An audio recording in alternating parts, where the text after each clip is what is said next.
I'm sorry for all the bitchy, ranty videos I'm doing recently. I promise you I will get back to Mega Dimension Neptunia and Grand Theft Auto 2 the next time I do another video. But before I do, I just wanted to have a quick talk, or ramble, or rant, or whatever, about the DLC that came out for Resident Evil 7. That's Not a Hero and End of Zoe. Now, Not a Hero was originally promised by Capcom as a free DLC, I think back in March this year. But then they delayed it, probably because the sales of Resident Evil 7 wasn't that good compared to the sales targets Capcom wanted. I think at that point it sold just over 3 million units, and they were expecting at least twice that. So perhaps they delayed the DLC to cut costs, or maybe they thought they could get away with not doing it. It turns out the official reason was they were delaying it because they didn't feel it was up to scratch. You know, they said, "Oh no, we haven't quite got the DLC quite right yet for the March release we promised, so we're delaying it until we know we're absolutely happy and 100%." Agreed within ourselves that this DLC is the best it can be, and it will still be for free. This month now, December being, they did finally release the DLC, and it was free, which is good of Capcom. They didn't have to do that, but they kept a promise, which is rare these days in the AAA industry. But well done, Capcom. And I just finished it with my sister. Me and my sister were playing it because we both played Resident Evil 7 together on the Xbox One, and then we got the DLC. And we were like, "Oh, great! Okay, well, let's download it and get it." We were also made aware of the End of Zoe DLC, which I didn't know of until when I got the Not a Hero DLC.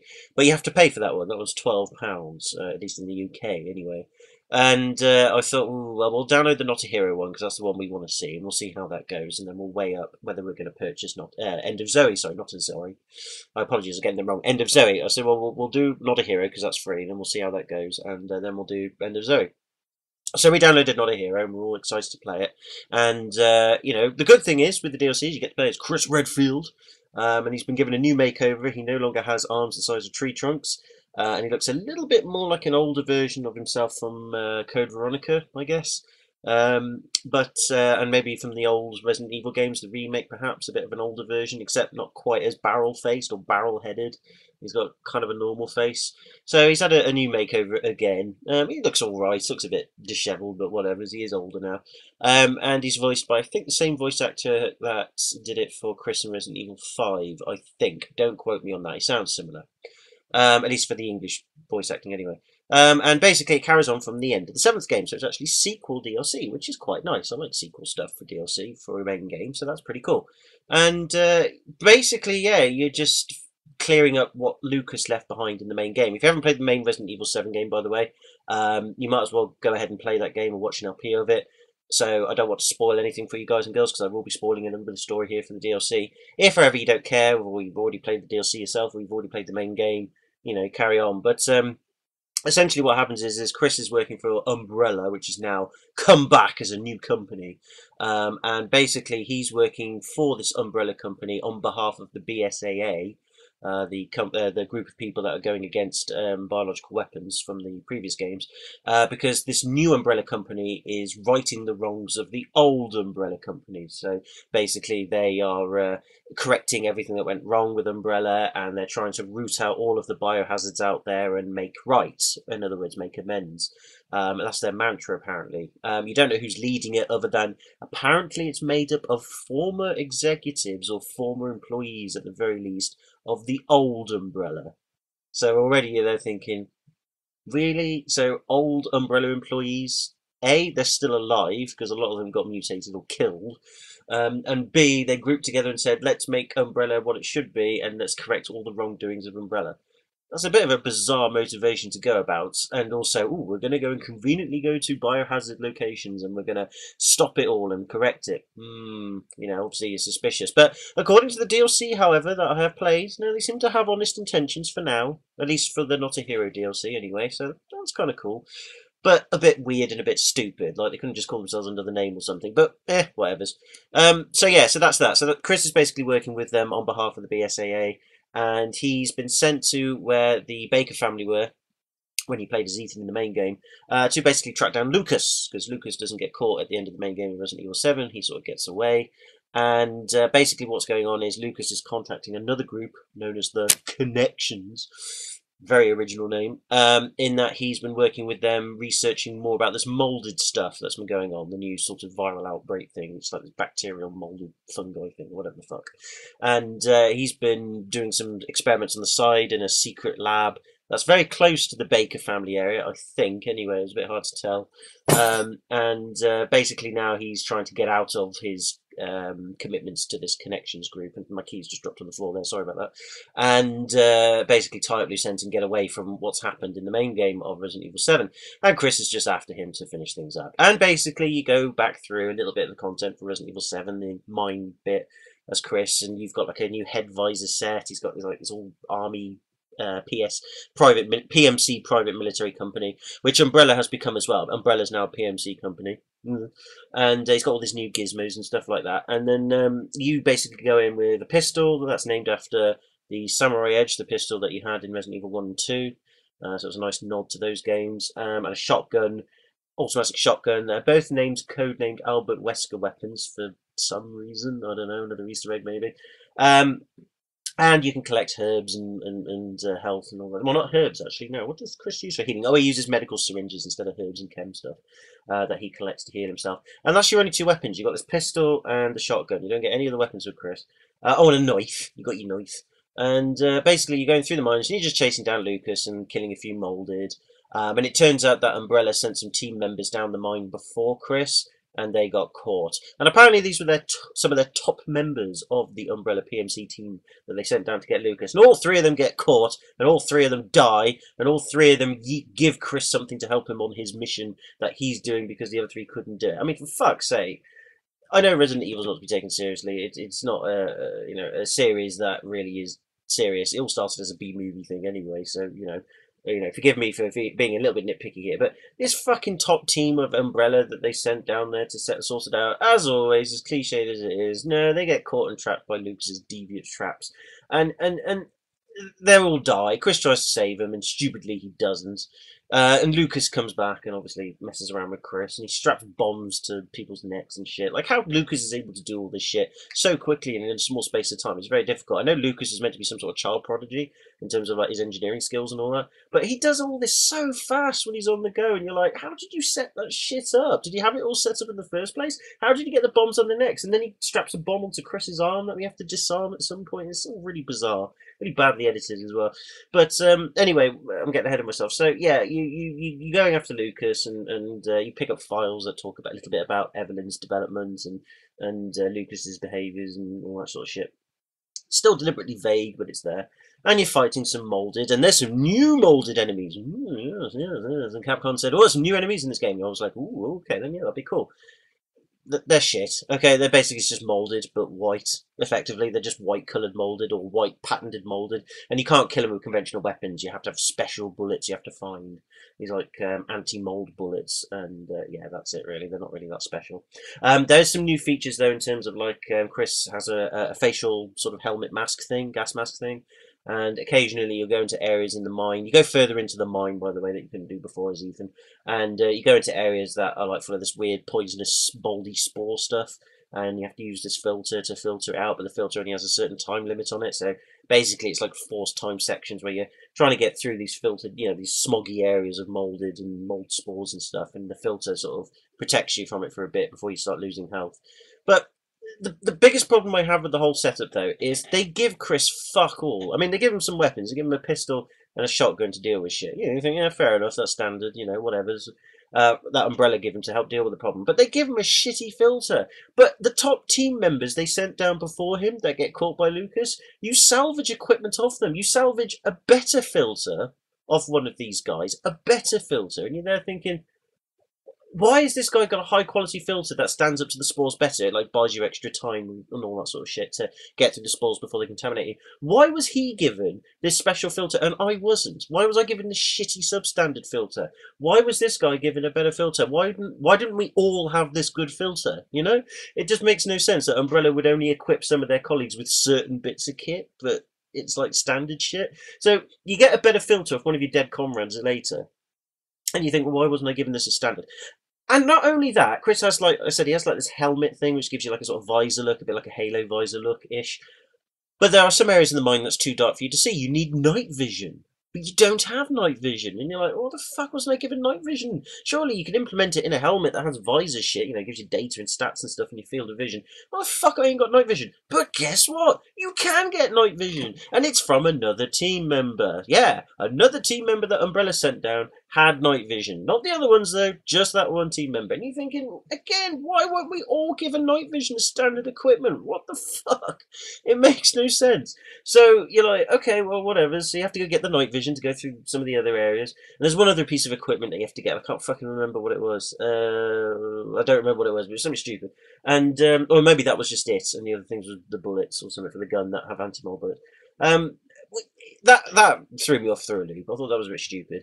And again, I know Resident Evil's meant to be stupid, but it was like really simple, stupid shit. You think even Umbrella or whatever PMC that Chris is working for would give out this equipment as basic stuff, and the fact that they scattered it across their team members, there's no sinister plot. It's not like as if they did it on purpose to set some sort of trap up or use the team members as another form of data collecting. They purposely did that to harvest data from the molded to get battle data like they've done in the past. No, none of that shit. It's not as deep as that. Nope, they just basically just decided to give them splintered equipment just to give Chris Redfield on his mission something to get. It's like a quest type thing. Fucking stupid. But anyway, whatever. So there's that. That would piss me off. The second thing is you can barely fucking see what you're doing in the DLC. Literally, like, the helmet visor is actually quite distracting. It does restrict your field of vision a bit, but you go through this moldy spore area, which makes it really hard to see where you're going, so that can be annoying. And in the dark places, the night vision barely fucking works. So again, you can't fucking see. And there's loads of these new molded enemies, these white ones that I talked about. They look like the normal molded, but they're white. But there's also these like face hugger ones, or like the crabs from Half-Life type shit that are like a hybrid. And they jump around in the fucking dark areas that you can't see, except with your night vision. That's not very good, and that's bitching annoying. Like you think, oh, I get it. It's like cheap jump scare. Oh no, it jumped up my face. I suppose if you were playing the game in VR, it would be all right. But when you're not playing it in VR, you're like, it's fucking annoying. You can't see anything. It's annoying. So yeah, you can't see shit. Which again, like, oh, it's a mine. It's meant to be darkening it. Yeah, I know, but the equipment you're given to deal with it, or the equipment you have to find to deal with it, is bollocks anyway.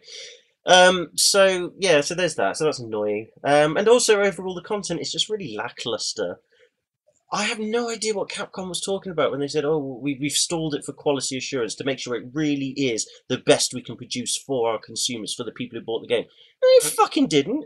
It's bullshit. Once you've played it, it's really lackluster. It's about an hour and a half max, maybe. You might squeeze 2 hours if you take it slow. And it really doesn't resolve anything or add anything extra to the story. Chris finds Lucas, new lab, but it's barely touched upon.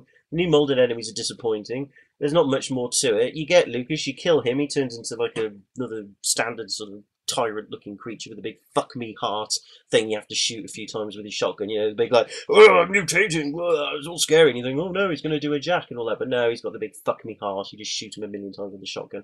And that's it. Job's done. There's nothing extra. And the connections thing's all sort of killed off anyway, because it turns out the connections are all dead or they're being taken out. And the whole point is, as well as Lucas is trying to transmit some data to the connections from the molded or something like that, and Chris stops it at the end, and that's it really. And Chris's motivation for him, Chris is like, when he gets into the mission to begin with, he's like, I don't know why I'm working for Umbrella. I know BSAA trust you, but I don't. And you think, well, why the fuck are you working for Umbrella then anyway? You don't have to follow BSAA. You can tell BSAA to fuck off and just do your own thing, Chris. I don't get why. Oh, I'm sorry, I have to do as I'm told, but I don't like it. Well, don't! Yeah, I thought him and Jill founded BSAA in the first place, or something like that. Anyway, or maybe they joined it or something. I'm sure they helped found it. So what the fuck? Why would he follow them? Oh, I don't like Umbrella. Well, don't work for them then. Fucking tosspot. But yeah, you kill Lucas. Lucas is dead, and nothing extra comes out of it. Overall, it's pretty lackluster DLC. It's free, so you could argue, oh, well, you shouldn't complain so much, Near. It's free. Yeah, but after all the delays we've had, I wasn't expecting anything great. It's not like I'm disappointed by it in terms of, oh, I was really hyped up to play it, because hype and all that is all bollocks anyway. And I've gone through the hype trains when I was younger. I've been through all that disappointment and corporate bullshit. So, I'm not saying I still don't get excited or hyped for games sometimes when they come out. But this, I was like, wow, I just can't finally get to play it, and it's nice that Capcom released it. But I don't see what they were talking about quality assurance. There's nothing. It's literally, I reckon, the DLC that they created for March, and then they just shelved it for a bit. That was all. What they have done though is I can tell that they spent more time developing the End of Zoe DLC, which again you have to pay for that one. It's £12. So I'm guessing what they were hoping for, I guess, with these DLCs is that they're like, well, everybody will download the Not a Hero DLC with Chris Redfield. They'll play that and think, oh, it's all right, and then they might be tempted to get the End of Zoe DLC because that carries on again from the main game, and it even carries on from Not a Heroes like a few weeks later, and it deals with the Zoe plotline in the main game where Zoe's like left behind because Ethan doesn't give her the injection. I mean, you can give her the injection in the main storyline, but it doesn't work. She dies anyway. But you usually give it to your wife Mia. And then Zoe's like, I can't believe I've been betrayed. I knew I wasn't going to get any help, even though I gave you both the fucking needles with the fucking anti-molded shit, and I could have just stabbed myself with it and given you the one to give to your missus, and we could have just killed Jack and just left it. No, I had to give you the molded serum to kill my dad properly, and I didn't think you'd go and actually cure your wife, you fucking hell, Zoe, you set yourself up for failure, you stupid bitch. And even if you do save her, like I said in the main story, she dies anyway. So anyway, it carries on from there, basically telling you what happened to Zoe, which I think's fair enough. Again, you know, they've tied the plot line up with Lucas, and Jack's dead, and his wife is dead, so you think, oh, Zoe's going to die, right? Well, I don't know. I haven't finished the End of Zoe DLC, but what I will say is this. It's a lot better to a degree than the Not a Hero DLC, because you get to punch things. I will give the Not a Hero DLC thing a bit of credit, though. You do get to punch the enemies. Chris will, like, if you shoot the enemies with your guns and the enemies get staggered or stunned, you can punch them, and Chris just goes, fuck, and he punches them really hard. So even though his arms no longer look like tree trunks, like from Resident Evil 5, they still behave like tree trunks. You can punch the living shit out of these molded, and it's fucking hilarious. And he can stomp on them like Isaac style from Dead Space. You can do it that way. You can stomp on them. So they've lifted that from Dead Space, but it's funny. But the character that you play in the End of Zoe DLC is Joe Baker, who's the brother of Jack Baker, who mysteriously was never involved in the main game, just in the background. I don't even know if he knows what's happened to his family. It's kind of a bit vague. But he's like some sort of ex-military bloke who lives in a swamp in a hut, and he knows Zoe as his niece. He cares for Zoe. And basically... Joe's in the swamp doing whatever, and apparently he's been coming across some alligators that have been infected with the molded, so they're a bit mutated alligators. And he comes across these umbrella PMC guys. They look like Hunk, if you want to know what they look like.